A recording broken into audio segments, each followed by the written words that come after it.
Selamat pagi hari ini kita bersama Pak Agus, pioner pelaku organik di Desa Pekalongan, bersama Mbak Sopi.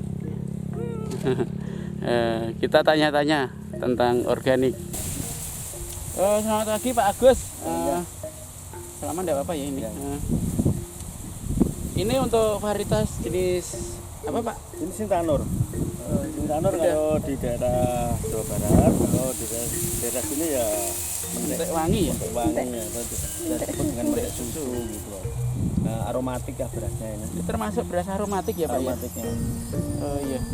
Kemarin sudah coba untuk Sintanur, memang berasnya enak, pulen. Enak. Ya. Teksturnya lembut aromanya itu loh, wangi gitu ya.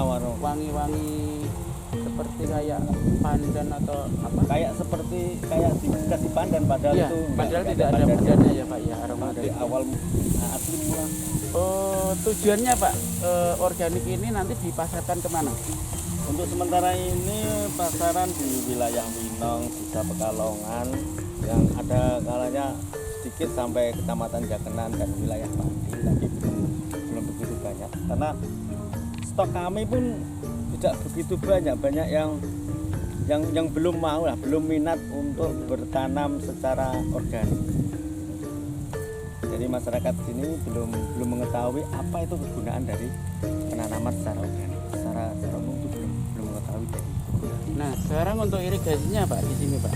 Irigasinya gimana Pak? Terus sementara ini masih boleh dikatakan masih kurang karena nyedot ya.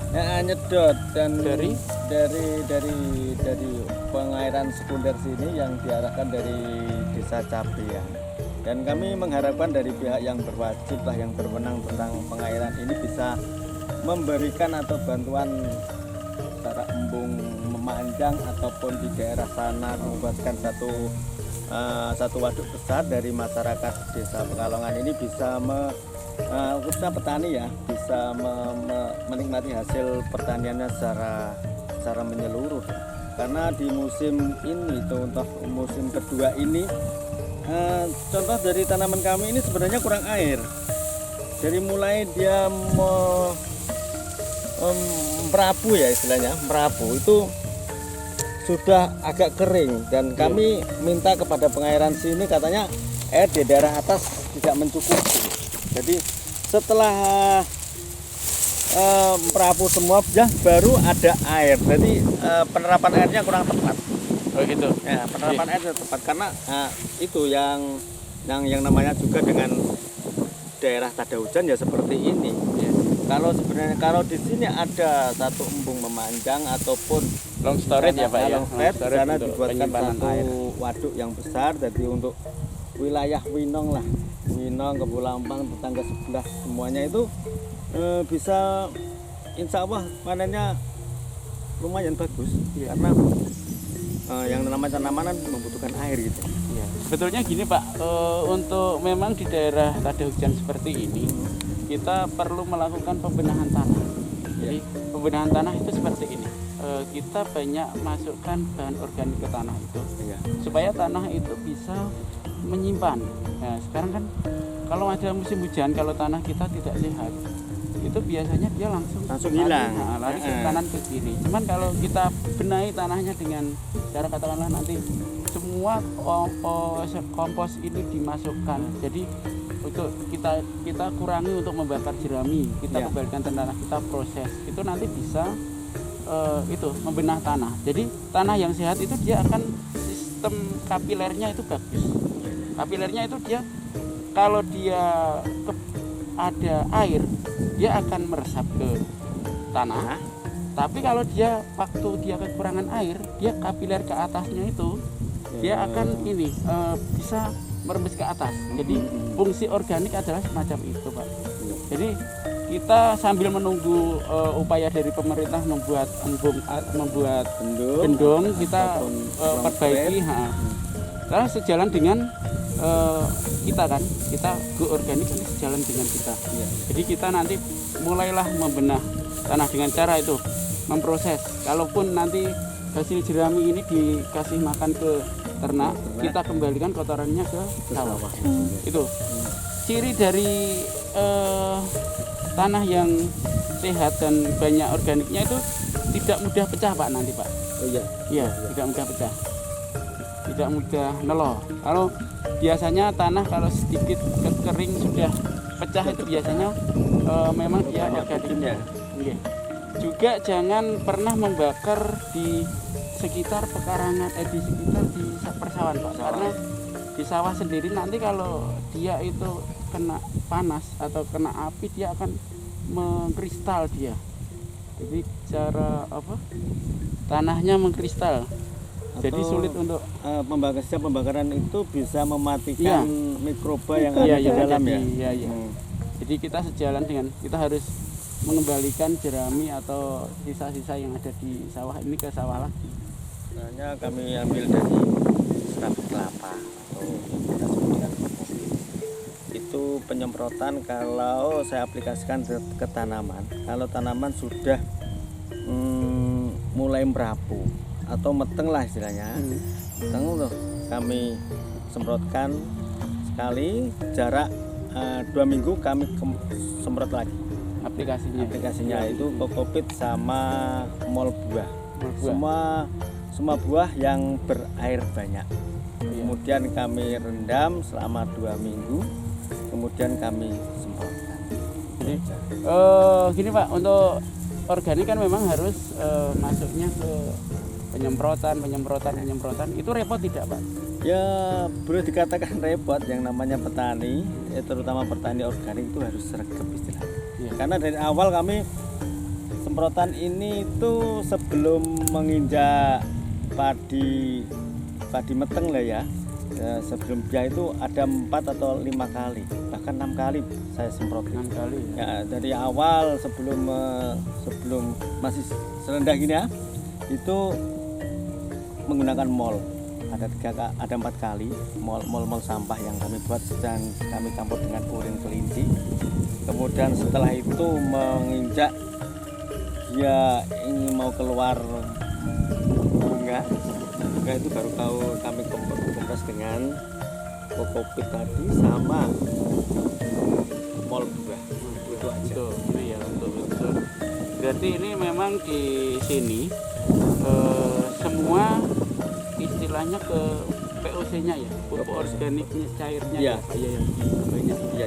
Di samping pupuk organik padat juga POC-nya itu ya. Iya. Pupuk organik padatnya ada dua truk ya, 2 truk engkel itu yang kita bukan di sini. Tapi maaf belum kami buat. Kan ini Pak, semakin banyak organik kan semakin bagus. Tidak ada unsur, tidak ada efek sampingnya gitu ya. Kebakaran pupuk ya Pak ya. Amannya di organik itu ya. Cuman gini Pak, kalau penyemprotan setiap berapa itu? Apakah mampu untuk lahan luas atau 1 hektar mungkin bisa? Untuk lahan seperti ini saya 1/4 hektar kami mampu. Dengan tenaga kerja? Enggak, saya sendiri. Satu minggu telatnya sekitar 10 hari sekali lah kami ngompres. 10 hari sekali ngompres. Itu kalau tidak ada penyakitnya. Tapi kalau ada penyakitnya kami tambah lagi yang menggunakan buah mojo, bawang gitu. Bahkan penyemprotan hampir ada ya 10 kali. Untuk pengamatan Pak, antara musuh alami dan hamanya kira-kira seimbang enggak? Kalau saya lihat enggak ada ya Mas. Enggak ada ya, berarti antara predator dan hama penyakitnya tetap sudah seimbang ya Pak ya kalau seperti ini. Ya, kami menggunakan yang mencolok itu penggunaan mol sampah dari sampah dapur yang kami kumpulkan hasilnya itu kalau dikompreskan hama yang ada di tanaman itu kelihatannya nggak ada. Dia nggak mau makan, dia hinggap sebentar kemudian pergi, kelihatannya seperti itu.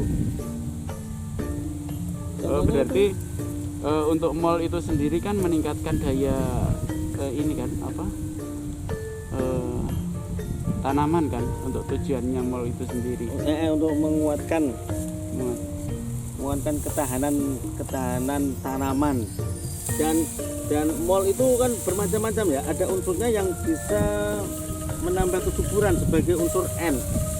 Mol itu sendiri. Kalau N-nya sendiri dari Urin kelinci.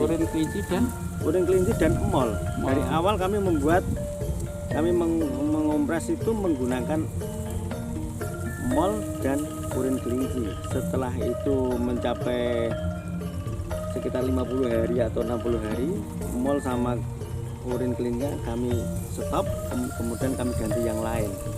Termasuk untuk unsur K dan P-nya. Dan pestisida nabati kami menggunakan yang pertama buah mojo, yang kedua biasanya menggunakan bawang putih, kemudian kadang menggunakan daun srikaya, ada kalanya juga menggunakan buah mauni gitu. Tapi aplikasinya ya beda-beda, dilihat ada penyakitnya apa gitu. Penyakit di tanaman organik ini apa saja, Pak? Alhamdulillah selama kami musim tanam ini alhamdulillah tidak menemukan satu hama wereng atau apapun ya setelah kami menggunakan pupuk organik ini.